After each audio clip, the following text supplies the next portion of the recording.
so we are live.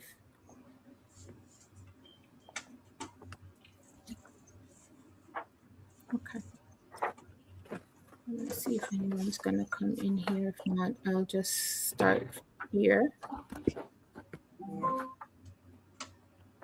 And I want to just check in on my social media. Just give me 1 second. I know we are live, but I want to make sure everything is set outside of here.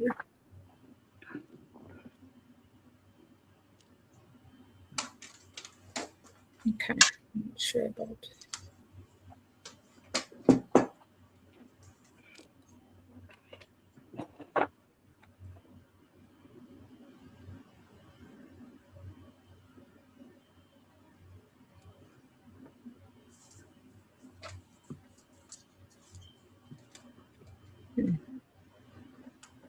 Okay.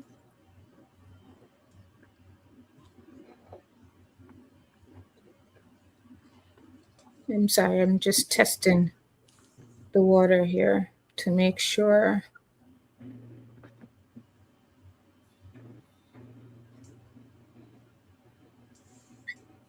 Perfect. We are live. We are live. Perfect. We are live.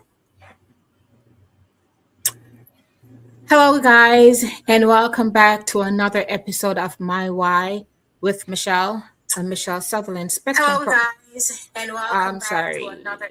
I am so sorry. Things happen. We're flexible, right? Yes, we are. Okay.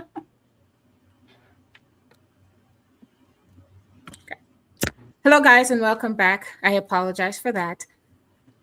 Welcome back to another episode of My Why with Michelle and Michelle Sutherland Spectrum Foundation podcast. I am your host, Michelle. This is a space where we share real life stories of faith, resilience, healing, purpose, and community impact. Today, we do have, this is our first live, I must say, and I'm excited. And join me with Dr. Keon Johnson and Wanda Dennis Smith. And she is going to be our special guest on today. But without further ado, I will have Dr. Keon Johnson do the introduction for us. Thank you so much, Miss Michelle, and hola, Wanda. Now, good afternoon, everyone. Now, to everyone join us here today, I just want to welcome you all. For those who are tuning in live on Facebook, YouTube, we just want to say thank you wherever you are joining us. Now, it is my utmost pleasure and distinct honor to introduce a woman whose career reflects excellence, leadership, and an unwavering commitment to advance healthcare and developing others. Now, our guest speaker today is none other than Wanda Dennis Smith Moore. Now, she is an accomplished healthcare executive, an educator, an entrepreneur with more than 35 years of experience in revenue cycle management, medical auditing, billing, compliance, and complex project leadership. Now, just to share a little bit more insight into who we have here as a guest today, she currently serves as the Director of Coding and Compliance at New Hope Community Service Center in Chicago. So just want to send a shout out for those who are part of her community that's listening in on the live today. Now, what she does there is that she leads strategic oversight, ensuring regulatory compliance and strengthen the organization financial health. She's also the founder and CEO of the Right Code. You'll see that in the background there, TRC. That is the acronym for the company that she's a CEO of. It is an independent consulting firm which is dedicated to helping healthcare organizations to improve revenue integrity and maintaining the high standard of compliance. Now, her expertise is backed by an impressive portfolio of professional credentials, including Her designation as a certified professional coder licensed across not just one, two, three, four, five, but 11 states, as well as certification in child and adult psychology. Now, I'm not stopped there. We have a little bit more, it's just so you understand what we're working with here today. So you just got to tune in. So listen, beyond her professional accomplishments, listen, and I forgot to say this, and I'm saying this a little bit early, doctoral candidate, Denise is deeply committed to service, mentorship, and leadership development. She's an active member of the Order of the Eastern Star. She participates in Greek organizations, serve as the vice president of event for the University of Phoenix Chicago chapter. That's exactly where I met her. And is an inductee member of the Sigma Alpha Phi Honor Society. Now, a lifelong learner, Wanda graduates summa cum laude from the University of Phoenix, earning a double master. Who does that? I'm not doing that. But a double master degree in healthcare administration. She is also pursuing her doctorate. So again, she is a doctoral candidate for healthcare administration with an anticipated graduation in spring, right around the corner. So just cheer her on there as we talked about it. She is also preparing to launch a podcast that will focus on professional growth, behavioral health, compliance, and family care framework, extending her passion for educating and empowering others. Now, today's speaker, listen, she reminds us that leadership is not measured simply by titles or achievements, but the lives we influence, the standard we uphold, and the legacy we leave behind. Now, ladies and gentlemen, from wherever you are, please join me in giving a warm, and not just a warm, also an enthusiastic welcome to an exceptional leader, educator, entrepreneur, and healthcare executive. Please welcome doctoral candidate, Dr. Wanda Denny Simmet Moore. Thank you. Thank you. You're most welcome. That was a mouthful for me. It was. I've been busy, but I am so ecstatic to be here today. It is one of my biggest dreams, and what better company to be in company with. Dr. Johnson, thank you so much for that. And you said something a couple of days ago, steel sharpening steel. I love that for the three of us and inspiring ones as well. It really speaks volumes. So thank you for that. And Miss Michelle, who is the bestie, so much powerful that's in the room with just these three ladies. We can move mountains, and I bet we will. Absolutely. Yes. I believe that. Well, let's get started.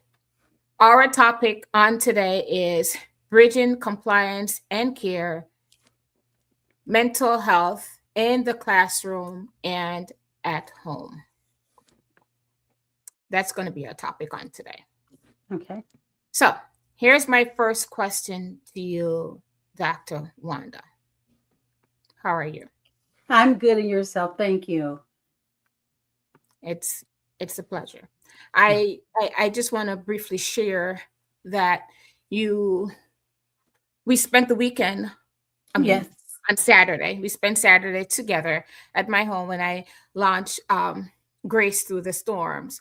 And I must tell you that I appreciate all the work that you had put in my launch. Oh, I'm very grateful.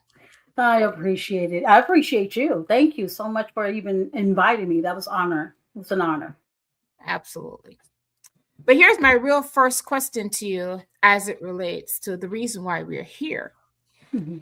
My first question to you is, when we talk about bridging compliance and care, what does that really mean in the classroom and at home?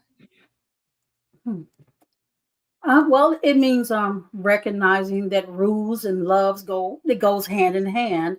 You know, compliance should be forcing a child to sit perfectly and still obey like a robot.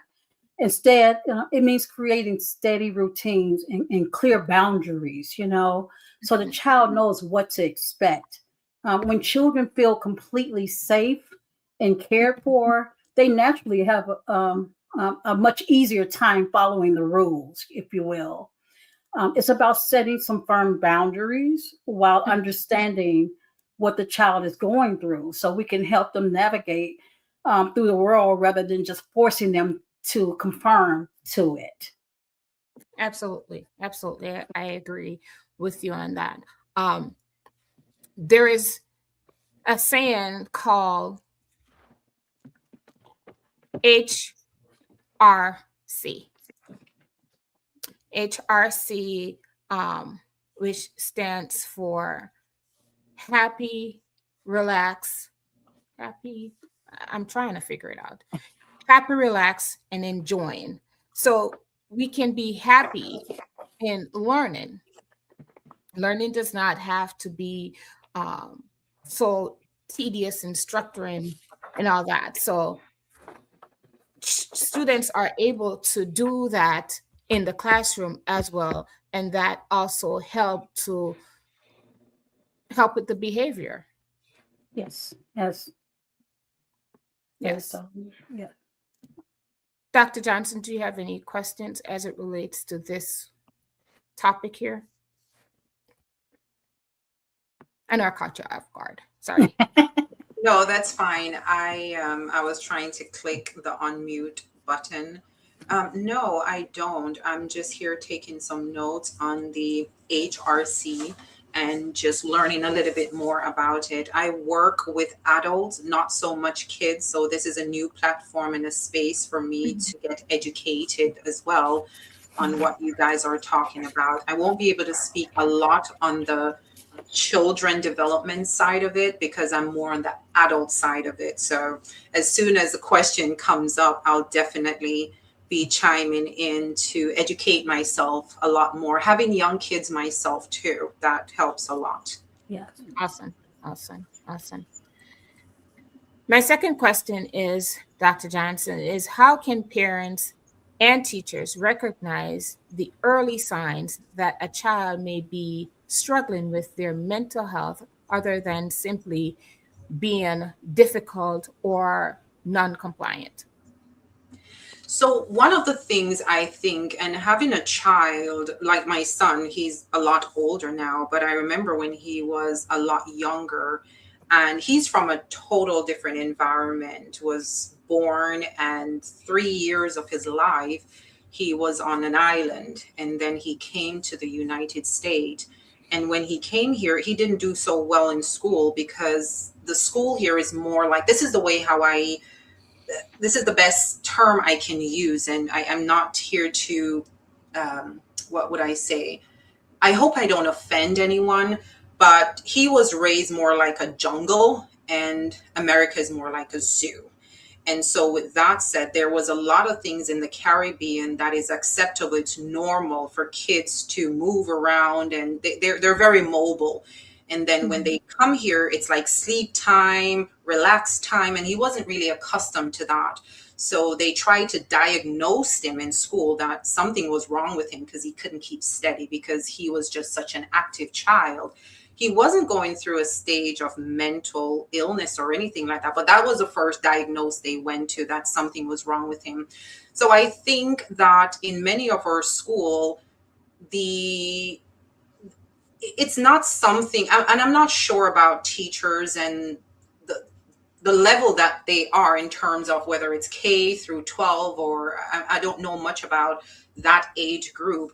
But I think that there need to be more training and development on recognizing kids that are they truly struggling with mental challenges, or these kids just come from a total different background and environment. So I think it's too quick to diagnose a child with mental health challenges when that's not the case. So I think more training and development and more awareness can help with that. What are your thoughts there, Wanda?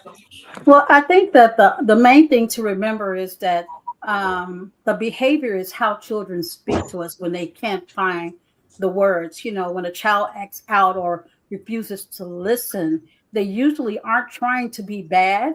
They just don't know how to handle a stressful situation or overwhelming feeling, look at the sudden shifts in their behaviors, if you will, like going back with some, maybe a child that's throwing a tantrum over small things that they're used to handle, that disturbs them. They're confused of why things are not, familiar to them. And it becomes stressful in those moments. And then like sitting down or acting up or becoming unusually quiet, hiding away, or always being on edge, it's a real fight for them. They're struggling with to reconnect. So when they get like their backs are against the wall, this is the behavior that comes about. When they start have physical complaints, which child has not said that they have a stomach ache or a headache, especially right before school, but it might be something moving there that's deterring them from going to school because of this behavior. We really need to look into that too, of why they're behaving that way. What may be the triggers for that? Instead of asking, why won't they just behave? We should be asking, what is the behavior telling us? What are we seeing from the behavior? What is he trying to say, or the child is trying to say? And not to cut you guys, but to get to another super important point too, again, working with kids that are on the spectrum, it's a little bit different as well, yes. too. And I think sometimes these kids are a little bit overstimulated, not necessarily that they have mental challenges. I just think they're overstimulated. Right. And I think the environment that they put them in, it's not conducive to their level of learning. They learn differently. So they put them in an environment with other kids that may take a little bit longer to learn things, or maybe they are kinesthetic learner, maybe they're auditory learner, maybe they're visual learner, and everybody's just in the same pond like the ocean. And so it seems like they have a behavioral problem, but sometimes I don't think they really have a behavioral problem. I think they're just in the wrong environment that is not created for them to succeed based on their needs. And we can't have a teacher for every situation. I know that. Absolutely. Too. Absolutely. And also because in the classroom, and I get what you're saying, Dr. Johnson, I get it. I've seen it offhand for myself. However, a lot of the students they do get overstimulated because of the environment. And kids feed off each other. Okay. And so let me piggyback real quick. When you made mention about when your son first came here from Jamaica. I came here when I was 15 years old. And when I first came here from Jamaica, I went into a freshman class, and I have the same experience. I wasn't labeled mental or anything of that sort, but it was just so different for me coming in, not having any experiences as it relates to what the school systems are like. It took me years. I isolated myself because I did not understand how to relate to the other students. Number one, they spoke really fast. I couldn't understand what they were saying. So what I did, instead of getting involved, I isolate myself. And I isolate myself for many years because of that. Now, I don't blame the school system for that. It was just a cultural adjustment. Mm-hmm.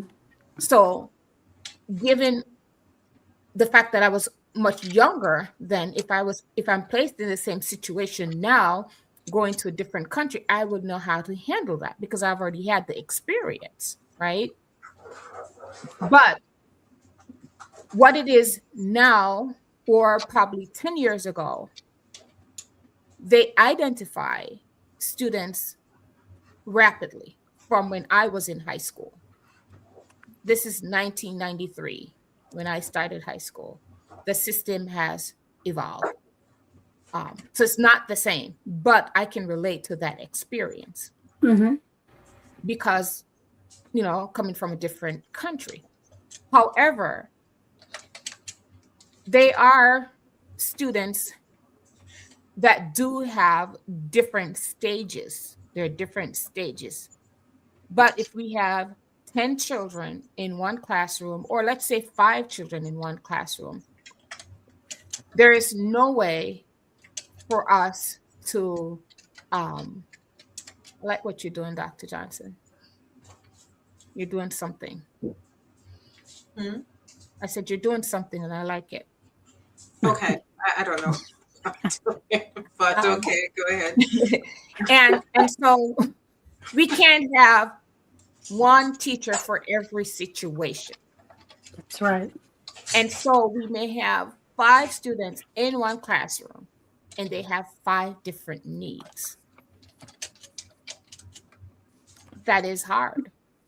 That is hard on the teachers because they have 5 different personality that they have to deal with. It's just like when we have gen ed students, when we have a typical child. I mean, for example, I have 3 children and they all eat differently. Sometimes I have to go to McDonald's, Wendy's, and Burger King. And I'm grateful because they were on the same strip. So I would go to, because one didn't eat McDonald's, the other didn't eat Burger King. So it was frustrating to me, but I had to do it. So it's the same situation in the classroom. There are different behaviors in the classroom.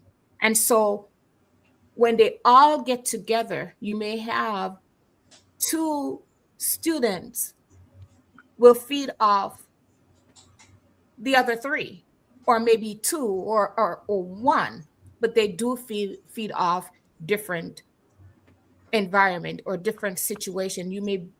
My son, he's 30 years old, but he is on the spectrum. He's mild cognitive delayed. However, when he was in school, they did place him in one of those classrooms. And I was mad because what I was seeing in the classroom is not what he was doing. And I felt because of that, he feed off what was going on in those classrooms. So he would come home and he would repeat things that he weren't doing before. And he's high function. But he was in a classroom that they had way more needs. But as a child, he would just feed off what was going on within that classroom setting. So my question to Wanda and yourself, having, as you share with us, Michelle, having a child that was placed in an environment that was not, based on what you share with me, it wasn't designed for him to be successful. It seems as though it held him back a little bit.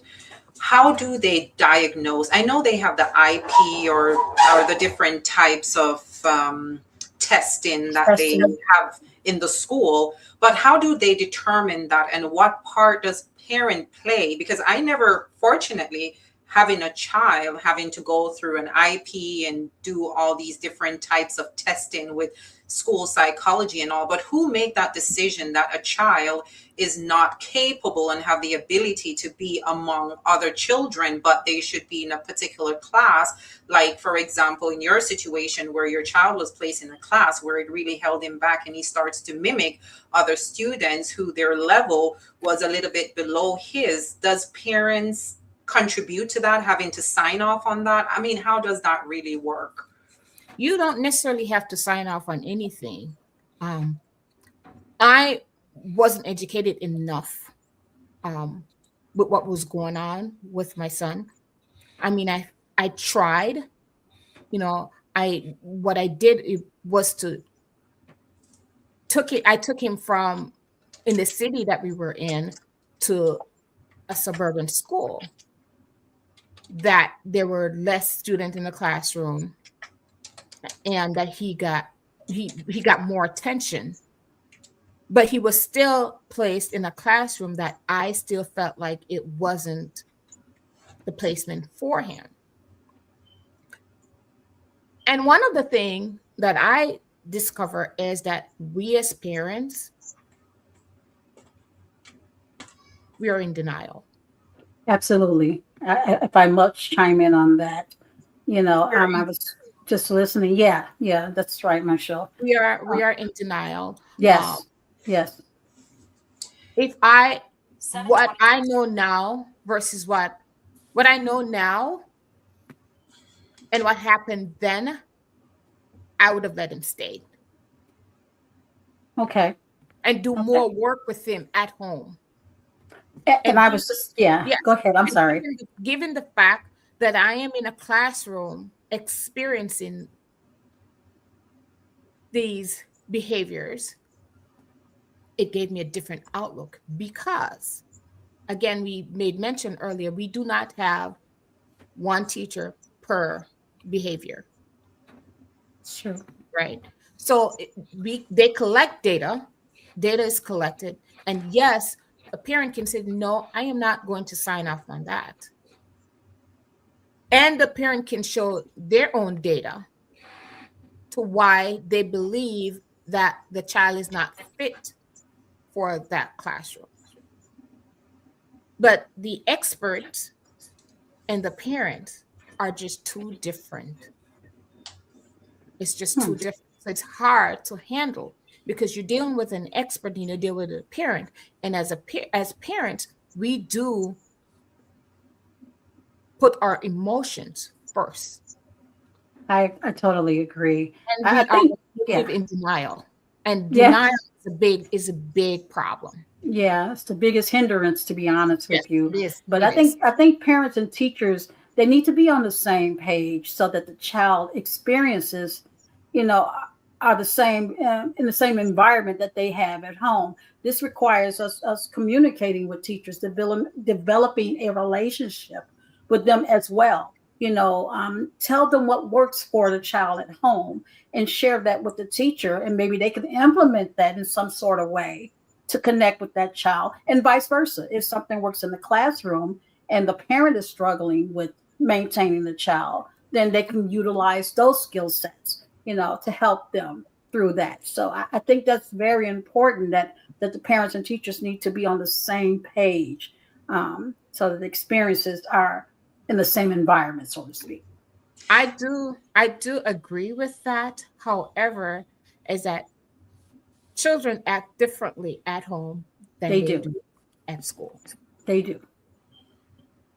I think just from hearing both of you ladies speak, I think too, and I'm wondering if some schools have this. I'm not sure about public schools, and especially with the different types of zoning based on where you live, have different resources and all. But I think it would also be good too, because of that denial piece from the parent that something is wrong with their children. I think it would be great to have a community or start some sort of community at the school, because I'm sure it's not just one child or one parent who have a child who's facing these challenges, because sometimes as parents we are lack the knowledge as well too. We Absolutely. need someone who's an expert, sometimes beyond the teacher, because sometimes depends on our mind and our map and how we think. We may think the teacher is picking on our child, but something is seriously wrong with our Yeah. child. As you said, at home they're different and at school they're different. So having other parents and community, just like they offer parent teacher association, different types of association, that would be a great community, I think, for parents, because parents are going to be more inclined to speak to another parents who have a child who has similar challenges than oftentimes listening to a teacher, especially if they're closed-minded and they're more protective and in Absolutely. denial. Having a community of parents to educate each other, I think it would be a great thing to implement too. What are your thoughts on that, Wanda, being in that field, if that is something that they are funding, or it's a way for both you ladies maybe to start using this platform to educate more mothers and fathers who's having some of those challenges, aunts, uncles, grandparents, because sometimes it's a whole community that raise these kids. Absolutely. And I was just going to say that's the village syndrome when they say it take a village to raise a child. That is absolutely, excuse me, true. There are means set up in the schools, some schools, let me say it that way. And Some. funding plays a big role on that. Like your school psychologist, you would be surprised of the number of invites I get at this time of the year when school is out and getting ready to go back, and the need for child psychologists in the schools are just tremendously needed. It's not enough of them. And then, far as you remember the days of the parent teacher involvement, where you were part of this. I mean, you would think you were an employee back when I was coming up. My mom and everything at the school, being active, being proactive, to make sure that my development was doing that, just that, developing in a positive manner. So I think as busy as I think we got wrapped up in our careers too as well, and or either having the responsibilities of household, of taking care of everything. That some things is going to suffer, and that sadly is one of the things. So I really think that village syndrome would fit perfectly in situations like this now, where it becomes political. It becomes about the government standings and what the school budget can have, and and things are being pulled out. They start pulling out writing your ABCs. That's a major thing. All of these things, these tools that worked back then, everything is so fast today. And doing that rapidly, missing so much that is pertinent to those children growing and learning. Absolutely. So right. what can we do? What can we do? How can we advocate for those parents and those students? What would be a strategy? What would be a start? I'm all about giving back to the community. I'm all about, I don't know a lot, but I can do a lot. And how do we start? How do we help to solve this problem one step at a time? Where do we start? What does that look like? That is where the Michelle Sutherland Spectrum Foundation, that's what the foundation caters for. This is what we do as a parent that is in the system and that has experience. That is why the foundation was created, to help to advocate for parents that can't do it. And yes, in neighborhoods, they're the rich neighborhoods. Well, let me say, they do have these communities. They do have these, and again, it's parents that care, and the ones that is open-minded. That is important. Are you open-minded enough?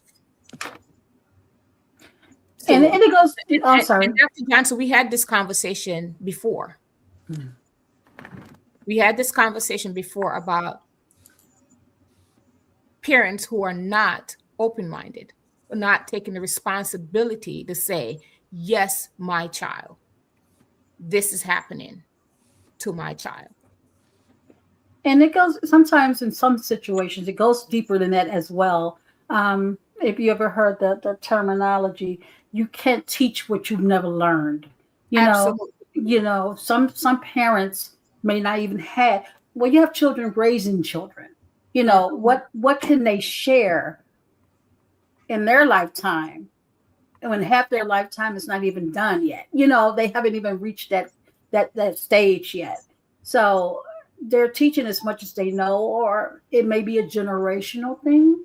Mental illness goes back so far, because for a long time it was kept under the rug. You didn't say that these things exist, but they truly did. They absolutely did. Yeah, they're more technology now. Yeah. And you have people that are more open-minded now, that will listen. And a lot of people are scared to have the conversation. And I can say I was one of them. I was scared to have the conversation. Literally. I shy away from even not wanting my son to talk to people, because I did not want them to see that his sentences weren't coming out right. Yeah. Yes. And once I got to the point where I started accepting, because at this point, I don't even know if I was in denial, to be honest, or I was just shy, scared. I don't know. I really don't know what it was, but I was in that category where I did not want to have a conversation as it relates to what I was going through. And so that is also in my book. And you know what? And this is the problem I have with society. I think it has a lot to do with labeling. I think it's how we Absolutely. label things at times drive this fear into us, especially being parent, and we become so territorial because our kid doesn't fit into the label of what should be or shouldn't be, what is normal, what's not considered normal. And I think there is a reason why a lot of parents are not more open to help. It's not that they don't want to be open to help, but I think it's the way how things are branded. I think it's the way how things are labeled. And the way how things are labeled, it doesn't sound as appealing and entertaining and normal. And it's just one where you don't want to associate your child with, because as I said, my child, very normal, but he was from a total different country that things are done a lot different. But because he came into the system here where it's more controlled, he's from an environment, not saying it's loose, but he gets to do things that here it's more confined, and he's not accustomed to that confinedness. And so they put a label on him. And I did not like that label situation at all. But I'm one of those parents, though, that speak up and I will fight back, and I don't shy away from stuff. But there's a lot of parents that's not like that. And I think it's the labeling and how we communicate. So I think this is a great space, Michelle Sutherland Spectrum. I think this is a great space to educate people, and it's a great space to use different words, because words carry weight and it carries meaning. And sometimes how we brand things, how we communicate things can oftentimes make people shy away and like, no, that's not my child. I don't want my child to fit into that category. I think we need to get rid of the labels and start focusing on the problem at hand. Like, ask things in a way of question. Is your child facing this? Are your child going through this? And take the labels off of it. And I think more parents will be open to getting the help that they need for their children. But I just think it's the way how things are labeled and how it's communicated that makes parents put up a little bit of resistance. I don't think they really don't want their kids to get help. I just think it's how it's worded and how it's designed. I agree with that, but also without a label, you don't get help. You don't get the right help. So it's hard. So there are students that they're having challenges and they can't get the proper help that they need because they're in a gen ed classroom, which they really don't need to be in that classroom. But they really still do not need to be in a special ed classroom. And so the next step is to put them in that special ed classroom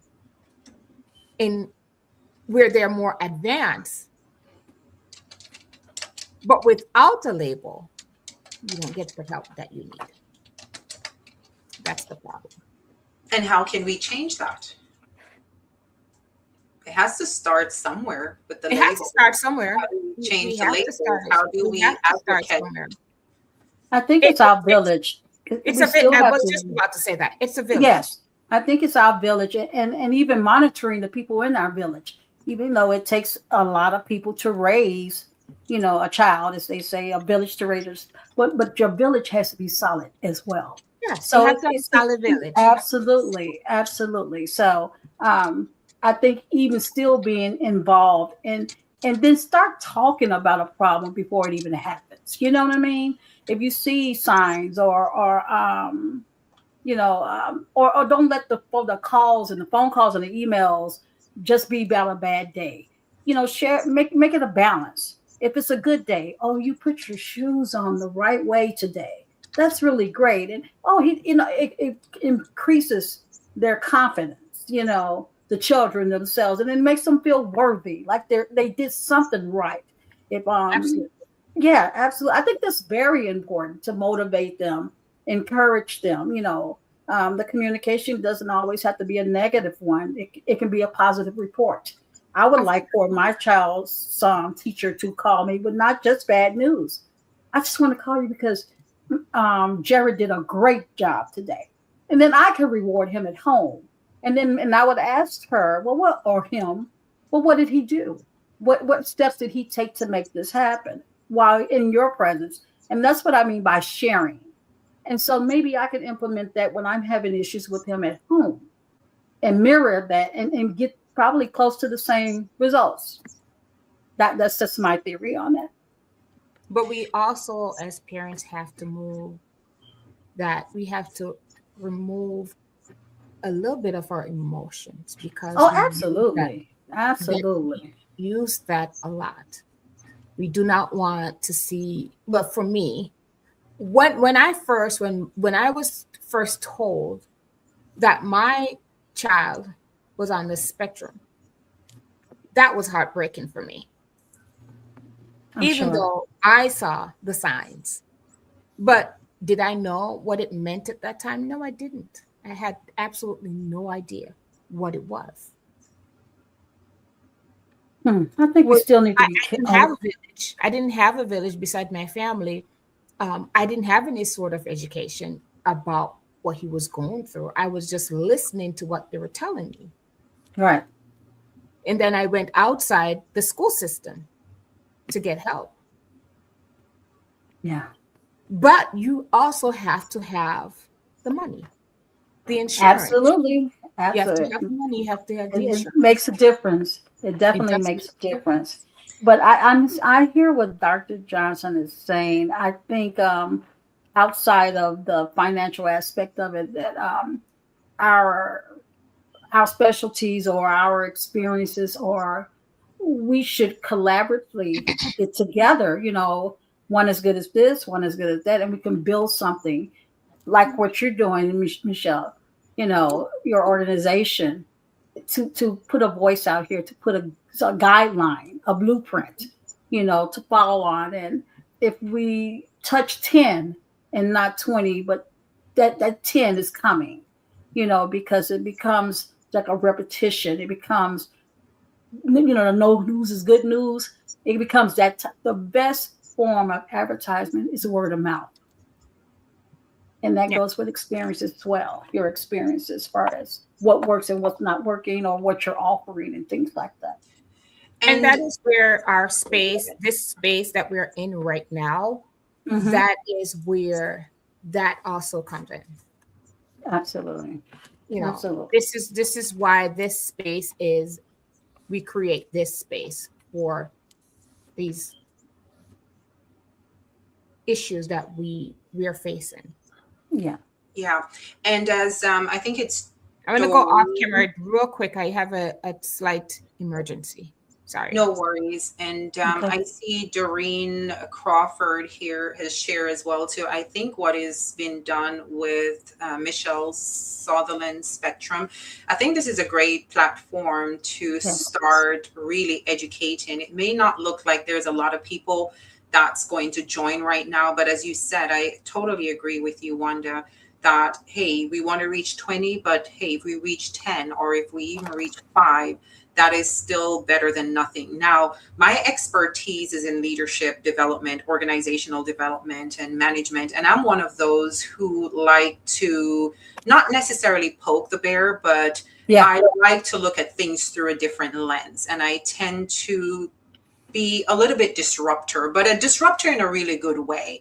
I challenge what the old adage, the old notion, the old way of thinking is. And I think this is a great place to challenge what society, the system says about our children, because children back then with autism and different types of syndrome is so different from today, especially where the technological advancement is to help them scale and to get knowledge at a more rapid pace. And I think this is the perfect place to start it. Again, I don't have a lot of experience working with kids, dealing with kids. I have 2 and I can hardly manage that I have. They don't have any spectrum or anything like that. Beautiful. But at the same time, I am on board to help in whichever way I can help but I really do think what is being done here, it's really great, and it's a great start. But it starts with the educational piece of it, educating Absolutely. people. And at home, it starts, especially the younger the child, I guess the better grasp you can grab hold to mold them. But that work has to be put in. It's in my goodness, being a mom, a parent is so. I mean, it's just so everything. It requires 24/7 in a 28-hour world. It just requires every moment. And sometimes, again, we not purposely, we miss the ball on some of those things. And we're only human, of course, but at some point we need to step away from that denial arena, you know, because that's not going to help the child in the developmental stage. That is, I Yeah. totally agree with you. And I see a great feedback coming here from Len. He said, I think it's in the approach as well, showing the benefit of the child getting help. It's not Yes. only benefit the child, but it provides some level of relief, peace to the parent. Yes, like, and it's again, it goes back. I totally agree with you, Len. It's what's in it for my child, because people are open to do things, but what's in it for my child? What's in it for me? Is it just for you? Is it just my child is a test subject for a new organization or some sort of study? And I really like that approach. It's just one of those things. It's just so sad. It's really sad, and I'm just, oh my goodness, I don't know. My hat's off to all the parents who have to deal with and the challenges that comes with a child on the spectrum, Down syndrome, all the different types of syndromes and different types of mental illness or developmental or disabilities. It's I just cannot fathom, and I'm here to support this organization in the best way possible. I as well. I as well. I think consistency is a really good thing too because it removes the guesswork. When the adults react the same way every day and keep rules steady, then the child finally relaxes and because they know exactly what to expect. I think that works for any age level. When something's consistent and communication is had and empathy is implied. I think all of that together. And I also let me stop there. Let me tell you one of my biggest fears that I've been seeing is the older children. You're 16 to maybe 18, 20 years old. They're so wrapped into the social medias and that they've missed the base of it all. They literally jump from a child to adult situations that they haven't been prepared for. But that's law to them because everything is social media now. Everything is, well, they said this or Google this or AI that. I had to explain to my boys that artificial intelligence is the information still comes from human still. It's not something that you can just put in Google and boom, there's the answer. All of that data is entered in the computer by a human, and all of these things are things that from life experiences. So if you jump from this child mechanism to the adult, you miss the meat of it all, and it doesn't make sense. It's not easy to grasp, if you will. So I think that's very important, and that's one of the scariest things to me because if you ever try to debate with a teenager of that age of why, it's hard. It's really hard. Well, I read it, I can show it to you. It's factual to them, and all of it really isn't factual. So that's a challenge, and it's something new for me to learn. I have older boys, 20, 19. They're up there. And yeah, it's hard to get them to understand you miss the meat and potatoes of it. There's Yeah. more to it. So, but I that's why I chose children as well, because I felt like the mold, I can at least create the mold. And even if they shy away from it, they have the foundation that at some point in their lives it's going to resurface. And like I said, I remember that. That's why they say that. I love it. Me too. I love it. I love it. I love it. I apologize. I had a short emergency that I had to handle real quick. No worries. My apologies. So my question to Go ahead. you, Michelle, Mhm. where do we go from here and how can we assist you and what help do you need? I know nothing can be done without finance, and this is one of the things where working with different organizations, I work with organizations such as Operation Smile. That was the biggest Mhm. one I work with to drive revenue for to help kids with cleft palates in third world countries and all of that. And I know it takes money, and it's one of those things when people oftentimes hear that, hey, this needs funding, that we need financial assistance among other assistance. It's one where people tend to want to back off and not want to help. But how can we help you? And that's financially, emotionally, psychologically. What are you looking for so that we can help the community to help more parents and more kids? Because I'm on board to help, but I want to hear from you and you share with everyone that's on the live, how can we help you and what sort of assistance you need currently to help you move the needle to help those kids and parents that are in need? Well, I can just give you just a tad because how about we make this another podcast to discuss Absolutely. this? That'd be. Okay. I would love that. I would love that. Yes.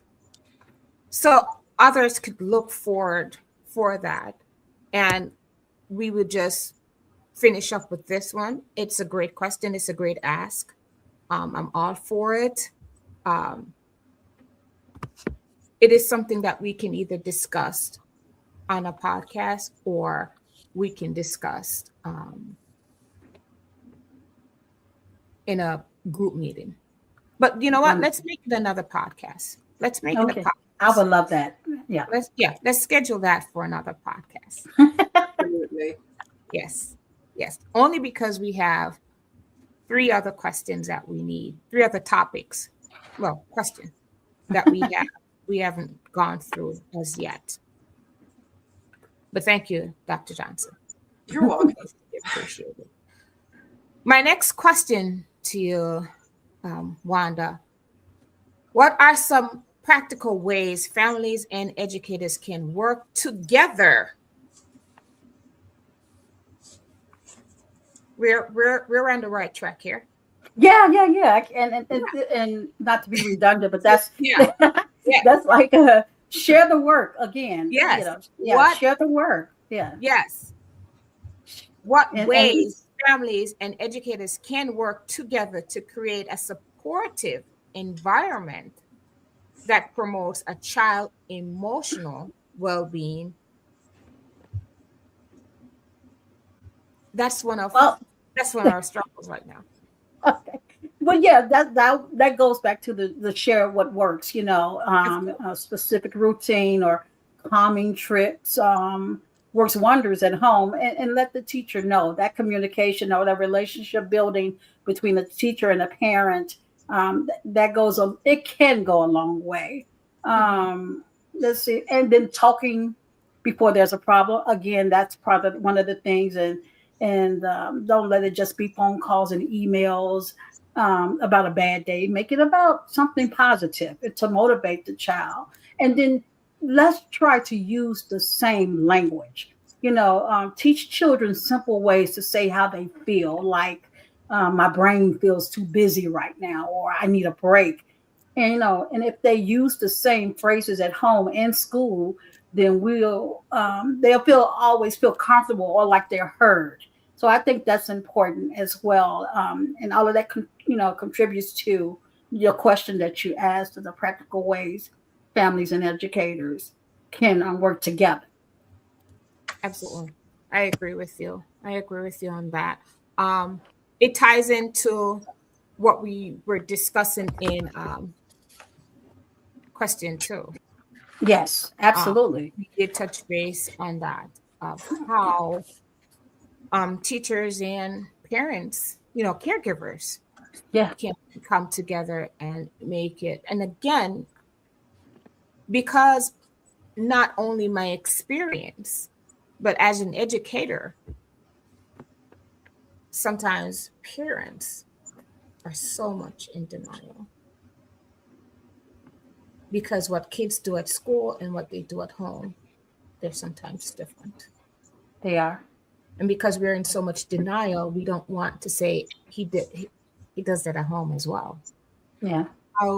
How can we fix this? We all want to say we have a normal child. We all want to say that. But unfortunately, it's not. So, all right. Let's move on to question number 4. What role do empathy, communication, and consistency play in helping children feel safe, understood, and supported in both school and home? Okay, so those 3 things are they're the foundation for making a child feel secure. Let's start there. Empathy, tells the child that their value. It might be a tough time here, but I understand where you're coming from, and I'm here to support you. So I think the empathy portion of it is important, along with the communication. Give them the tools to talk. The children often act out because they're confused inside. Teaching them how to talk, and it gives them a better way out when they can communicate better to parent or teacher. And then consistency. Let's be consistent, which I mentioned earlier. It removes all the guesswork. When the adults react the same way every day and keep rules steady, the child can finally relax because they know what exactly to expect. So the consistency builds a solid foundation for them that they can go back to, even if they have to start over. But this is consistent. This is how this goes. This is what I should do. I think we touch a lot of these. We tap into some of these without even having the question. Yeah, we did. And that means that it is actually real. Absolutely. These are real concerns. Yep. They all tie in together into the overall healthy mental state of mind for children and adults as well. Absolutely. Some adults are learning how to communicate. Some of us don't. As common as it may sound, everything common is not so common, Yeah. Yes. So this is my final question, and either both you and Dr. Johnson can tap in on this question. It says, what message would you like to leave with parents, educators, and caregivers about balancing expectations with compassion and while supporting children at home and at school? Let me say this before you answer any question or answer my question, is that we have covered a lot today, but the basis of this is we have to come together. We have to be on the same page. Yeah. We have to understand that there is a parent involved and there is an expertise that is involved. Someone is the teachers are the experts, and the parents are the parents. And we're going to see, a lot of us are going to see things differently. Yes. But we just have to be open-minded and come together. It's just not the parents, the teachers as well. You can't just want to stuck this label and stuck it in, and that's what it is, and that's where we're leaving it at, without having without communicating and sharing ideas.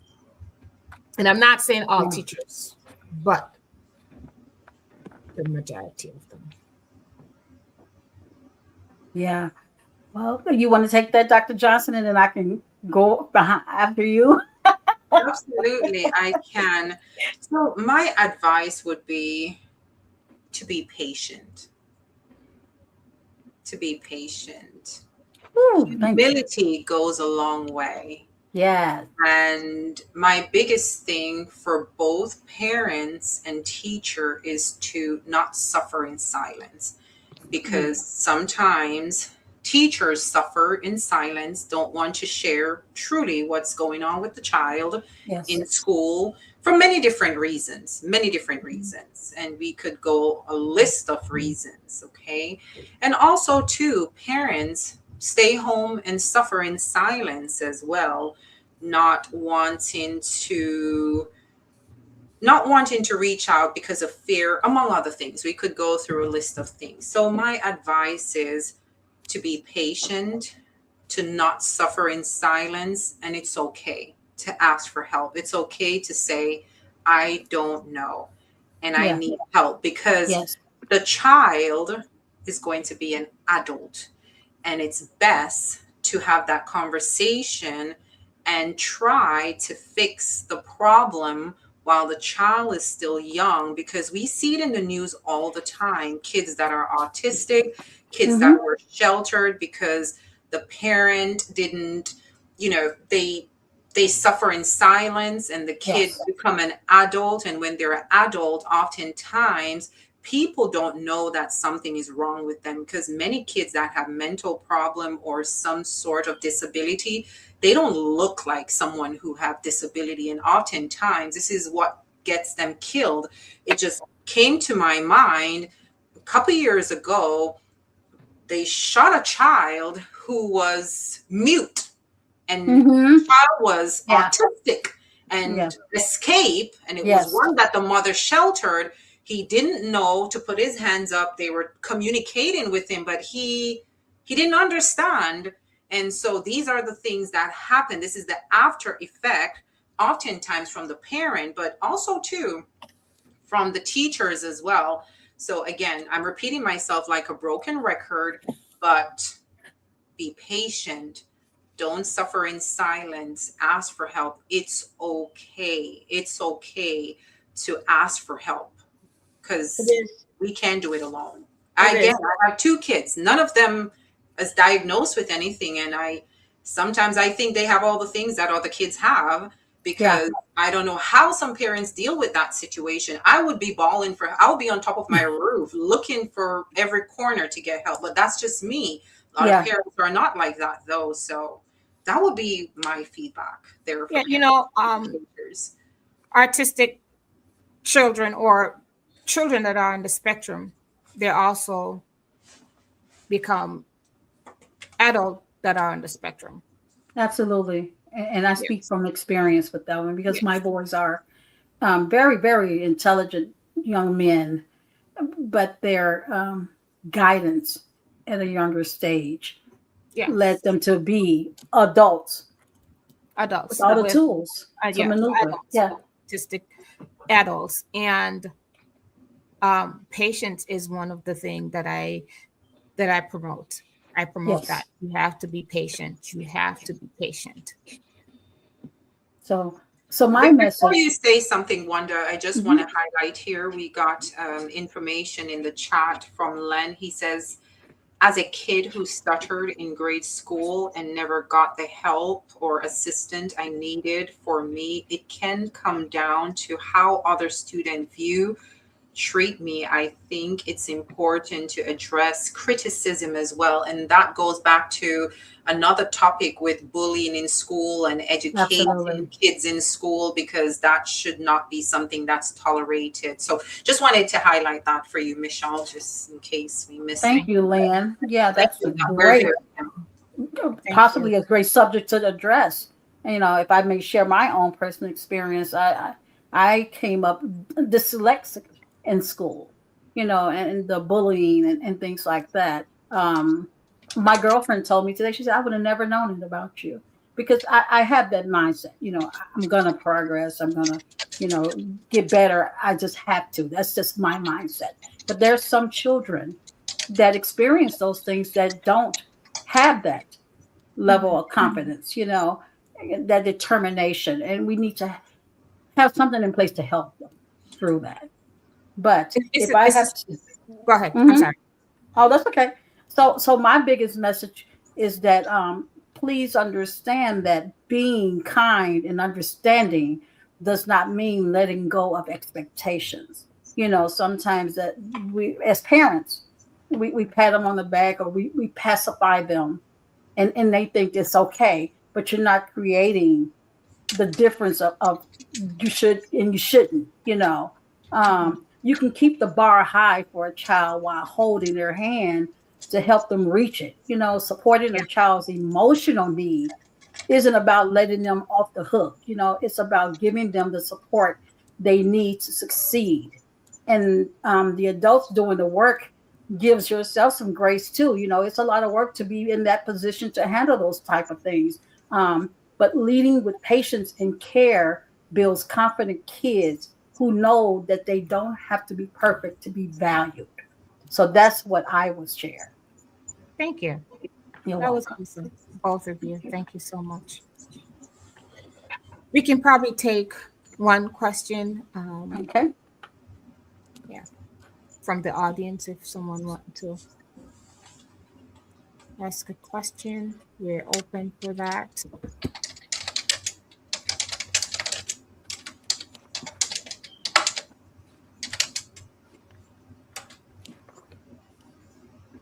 Don't be shy. Maybe they're typing, they're exercising their face muscle on the keyboard or the phone. And again, it's my first live, and I am excited. Extremely. We're excited for you too. Yes. I spoke about challenges and fear and all the good stuff, but I went through some challenges this week, and I feel good. You look amazing. Oh, thank you. I know. You do. You You look know what my amazing. granddad taught me? You know what my granddad taught me? God What's bless that? his spirit. He said, it really doesn't matter what you're going through in life. I can guarantee you there is someone somewhere who wish they have your situation. And for that, it doesn't matter. Be grateful. Be Absolutely. thankful, because Absolutely. it could have been a lot worse. And someone always wants your situation, because there is someone whose situation is always going to be worse than yours. So I tend to live my life like that. But It's great. it is great, but you don't always remind yourself about it when you're going through it. Absolutely. No, and that's the part too. I have this famous saying, and I have some people on here, and they're going to be like rolling their eyes or clapping or something when they hear me say it. I always say emotion is the enemy of logic, and sometimes when we get emotional, it's good to take a breather. It's good to literally walk away until we get our head clear. It works. Make decision all the time, and I get it. I used to be that person that was very reactive, also impulsive. But I've learned and mastered the art of walking away, breathing, and having an outlet. My outlet is exercise. Whenever stuff is going on, we all go through stuff. I exercise, get my mind clear, and then I see things through a different lens. After I just walk away and not make any decision, not say anything, not react. Just let it go, even when it burns and I want to just go in and I just let it go and just go walk, go run, go do something. But you don't do that. You don't do that until you feel the pain of what you're going through. I know, but there's so many times that I am going through, and I would, for example, I would say, Dr. Wanda, this is what you need to do. You need to do this. You need to do that. Yeah. And then 2 hours later, I go through it, and I'm like, what did I do? Right, exactly. Yeah, that's what I'm saying. You give great advice. I totally forgot that I truly need to pray. Yeah. Sometimes we don't remember. You don't. Not in the midst of it. Not in the midst of it. I listen to music, but sometimes I don't remember to turn it on. Yeah. Yeah. Until after the fact. And then as building a unit or a circle or a sisterhood or a brotherhood or family, friendship, just try to be mindful of what your friends or family or whomever are going through, or if they are not even sharing. I'm big on energy. And if I feel that something is not quite right or with my friend or whomever, I'll just send something, come out the blue. And then you probably like, well, how she know that? It's just sometimes you just never know. Any opportune time is the best time to share something nice. That's what I mean by always be kind to Always people. be kind. Yeah. Always You never know what someone is going through. always That put is yourself Yeah. in someone else's position. What Absolutely. And true. even if they don't share, because everybody doesn't share. That's the whole thing. That's how we get to the mental health aspect anyway, because it was a big, well-kept secret for so long. Nobody And still shared. is. And still Yeah, is. absolutely. Well, yeah, it's talked about a little bit more than then, but still got long way to go. Long And way. the other thing I often say too, this is another one of my thing that I live by, always assume best intention. No matter how crazy somebody get on Yeah. you, always assume best intention. Because as you said, you never know. We snap too. We go through stuff. And sometimes when Yes, we we do. are the thread that's woven into the tapestry, we don't get to see it. I like Other that. people get to see it. And so I practice assuming best intention to say, I don't know what you're going through. I don't know what's going on with you. And I'm not going to make assumptions and reciprocate what you are throwing at me. I just walk away until you get your little self calm or whatever is it that you're going through. But people go through stuff. People go through a lot. And I see another thing here from Len. It says, this may have been said. Okay, said. I'm sorry. I can read. Said before I logged on, but I think having a podcast show extending an invite to parents of mental challenging children to hear their concern, that would be a great place to start. And it's funny you say that, because that's one of the things I was going to share before Michelle close out, and ask if that is something that she would be open to doing, Len. So that great mind think alike. I was thinking about Absolutely. that. Absolutely. It is a part of my foundation. It is a part of the podcast. And again, it's just having people that are open, Yes. because it is a touchy topic. It is Absolutely. very touchy. Yes. Because I say that because I've been there. It is very touchy. Mm-hmm. I know people that it is highly sensitive. It is a very sensitive topic. Mm-hmm. And so I put it out there in the general public, of course. I put it out there. However, the parents in my school, for one, I'm out of school now, so I'm not touching my computer. But I put it out there in the general public. But having to just go to someone with that topic, it is not an easy task to do. Right. Absolutely. Do we have that community? That's what we're building. That is what we're building. And there are people that I know of that I sent the podcast to. I mean, the foundation we recently launched in April, and it's going well, and people are it is known out there, but you can only bring the cow to is it the water or it's a horse. It's a horse. No, you take the cow somewhere. Take the cow somewhere. I don't know where It can be any animal. It can be any animal. You take a cow or somebody somewhere. Some kind of animal. Yeah, you take an animal or somewhere. You can't force them to drink the water. Whatever. Yeah, there you go. You got it. Whatever you take care. That is funny. Yeah, Oh my gosh. I can bring Dr. Wanda some water, and I can't force her to drink it. That part. How about that? But if I could just with closure, regardless of what stage or age that we are at, life throws us a lot of curveballs. We're not perfect. So in the midst of when things are not going quite well, just remember that there are a lot of days that do go well in your favor, and that we're paying our dues to be perfect.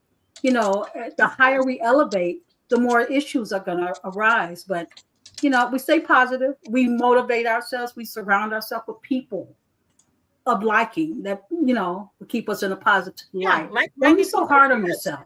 Yeah, don't be so hard on yourself. This too shall pass. And again, we're paying our dues and we're teaching as we go. I think God smiles on that. I think we're doing wonderful. Absolutely. Absolutely. I love it. I love it. But we will continue. And I think I just have the feeling that we'll continue on this next week. Sounds wonderful to me. I agree. Yeah, I will change my entire schedule just to continue on this on next week. Sounds beautiful. I am so for it. Yes. It's a beautiful podcast. Michelle, Thank you. Thank you so much for inviting me. Thank you. Thank you, Dr. And then Johnson. Len said too, if we could get the word out there to invite others. So for those who are on the live, to contact. To share. Of course. Yeah. Yes. My fiance is the biggest cheerleader, so I can tell you right now, he's probably in the background like, yay! He's that guy, totally supportive of everything. Absolutely amazing. Yes. Is his name Kenny? Yep, you remember Kenny? Kenny, he's online. He's online. Yeah. Oh, is he there? Okay. He is on. Yeah, he is the biggest for everything. Beautiful Thank heart. you. Yes. Mm-hmm. Thank you, guys. I want to say thank you, Dr. Johnson. Yeah. Thank you so You're much. most welcome. And thank you, Wanda. Absolutely amazing. I thank each and every one of you that joined on tonight. And this is our first podcast. And I must say it's not because it's Michelle Southern Spectrum Foundation podcast.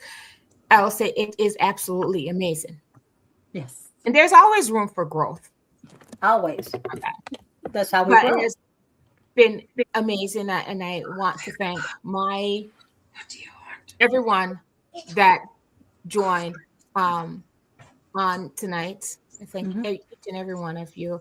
Please subscribe, share, like, and enjoy. This is Michelle Sutherland Spectrum Foundation podcast, otherwise called My Why with Michelle. What is your why? Until next time, thank you. Do you have anything further to say, guys? No? Good night, guys. Good night. Thank you so much. Thank you. You're welcome.